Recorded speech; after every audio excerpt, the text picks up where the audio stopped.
Hello doctor. So ரீசெண்டாக ஒரு delivery பண்ணீங்க 3.5 kgsல. அந்த டெலிவரி எப்படி பண்ணீங்க அண்ட் என்ன ஸ்ட்ரகிள் நீங்கள் ஃபேஸ் பண்ணீங்க? நான் டாக்டர் பினு.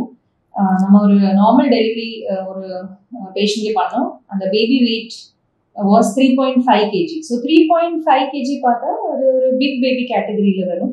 ஸோ இந்த பேஷண்ட்டுக்கே 30 வீக்ஸில் 7th month onwards baby weight கொஞ்சம் அதிகமாக இருந்தது ஸ்கேனில். ஸோ நம்ம அதை கண்டுபிடிச்சிட்டு அந்த பேஷண்ட்டை டயட் கண்ட்ரோல் அண்ட் சில டேப்லெட்ஸ் ஸ்டார்ட் பண்ணோம் ஃபார் சுகர் கண்ட்ரோல். ஸோ இந்த பேஷண்ட் ஒரு 37 வீக்ஸில் அவங்க பனிக்குடம் உடைஞ்சு வந்தாங்க நைட்டில். ஸோ பார்த்தா யூட்ரஸ் மவுத் கர்ப்பப்பை வாயை சுத்தமாக திறக்காம ஃபுல் வாட்டர் லீக்கிங்கில் இருந்தது அந்த பேஷண்ட்.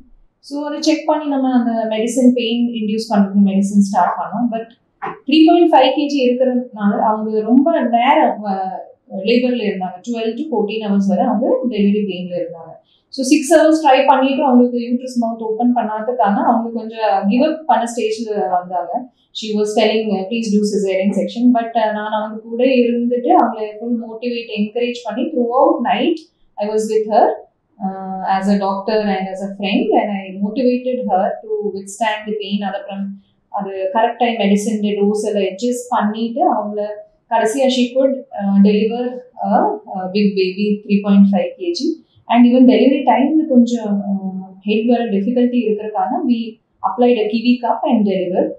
கொஞ்சம் ஷோல்டர் டிஸ்டோஷன் இருந்தது. So shoulder dystocia that means head வந்த அப்புறம் ஷோல்டர்ஸ் வர்றதுக்கு கொஞ்சம் டிஃபிகல்ட்டி இருக்கும்போது நம்ம ஷோல்டர் டிஸ்டோஷன் ட்ரில் எல்லாம் பண்ணிட்டு we could deliver that baby normally, and baby is doing very well and mother is also healthy.